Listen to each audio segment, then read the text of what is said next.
lot of articles in regard to transportation in the cargo arena, and his name is Jared Vineyard. Jared, welcome to the show. Thank you so much. Happy to be here with you guys. Thank you. Yeah. So Jared, you've been doing this, I think, you and I talked off, we can bring that up now, but you've been doing this for like 10 years, right? So you got kind of good feel of what's going on out there. We just wanted to start it off with, in your words, for us in the Midwest, we don't really know what's going on at the ports, and you're obviously out there. So you got a good feel for it and write about it and written a lot of great articles about it that you can go to Universal Cargo and hit on the blog site there and get all those articles. But in your words, what's led us to this point, and what's going on out there at the ports? Well, there are a lot of things that kind of led up to this. I don't know, most people are just try to blame it on COVID and stuff, and that kind of played a role. But really, it's kind of this perfect storm of a whole bunch of different factors that came into play to get to this point.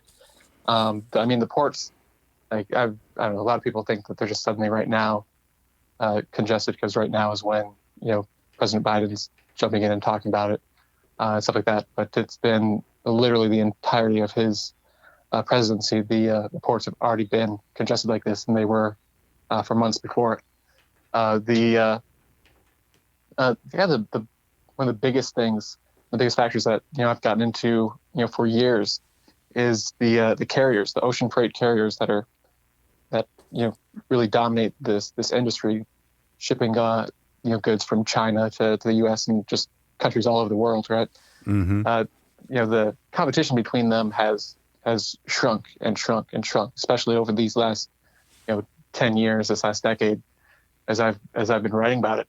For a while I had like this carrier craziness bracket that I would update, kind of like a March Madness bracket, where you're just kind of eliminating, the different companies that are, merging together or getting bought out, or, Hanjin Shipping was this really big, shipping carrier giant and stuff, and just went down altogether.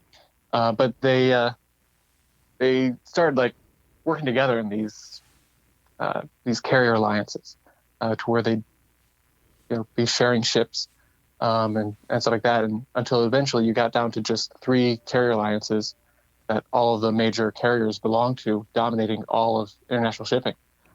So as you kept on seeing this kind of shrink and shrink and shrink, they started to be able to control and manipulate like how much capacity was out there better, which is something that the carriers struggled with for years. Like, they'd have overcapacity because there's all these different carriers. They're getting new ships. They got really into mega ships for a while. Like, just the bigger the ship, the better. Like these ships that were, as long as like the Empire State Building is high. Yeah. And just filling them with thousands and thousands of containers that they'd carry across. But because there was so much of that, there was so much capacity that they were having trouble getting freight rates high enough to really make money. And so that was a big part of why they started seeing so much shrinkage in the competition of carriers not being able to make it, and they're having those buyouts and different things like that. So as the competition kind of shrunk and shrunk, they were finally able to start controlling how much capacity was out there. And then when COVID did hit, you had at the beginning, people were predicting that the carriers were going to lose billions of dollars and all this stuff. And so they just manipulated the amount of capacity that was out there. There initially was a little bit of a dip in how much spending there was on goods and how much shipping there was, and they just brought capacity way, way down below what demand actually was. So you ended up with, freight rates, remaining high, or even jumping up, getting really high, because, at first, like, demand went down a little bit, like in the very early days, the beginning of 2020, those first months when COVID was first starting to spread out of China into these other countries everywhere. Yeah. But then, we had things like the lockdowns and stimulus like that, which just, boomed spending on goods because people weren't spending money on going out or traveling.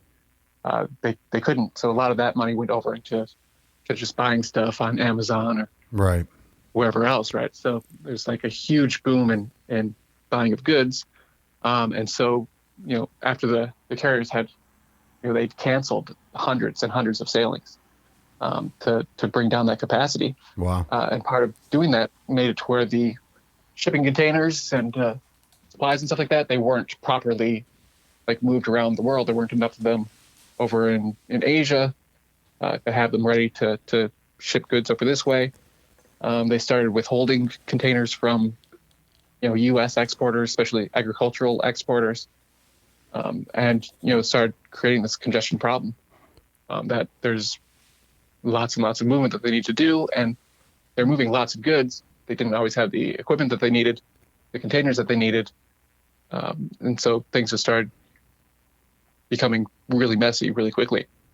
And then they started trying to up the capacity a little bit again to meet it, but you just had every month where the amount of capacity coming through was amount of goods going through the ports like Long Beach and Los Angeles. Mm-hmm. It was at record to near record highs, just month after month of that, and they couldn't really keep up. But other things that come into play is you've got the unions that are very powerful at Right. the ports, have fought against automation for years. So our ports, they're just not as efficient as they should be. Not nearly as efficient as many of the ports around the world, like in China and the counterparts. So maybe that's something you could touch on a little bit more for us to better understand. So, like in my research, I shared with you last night we didn't talk about that specific.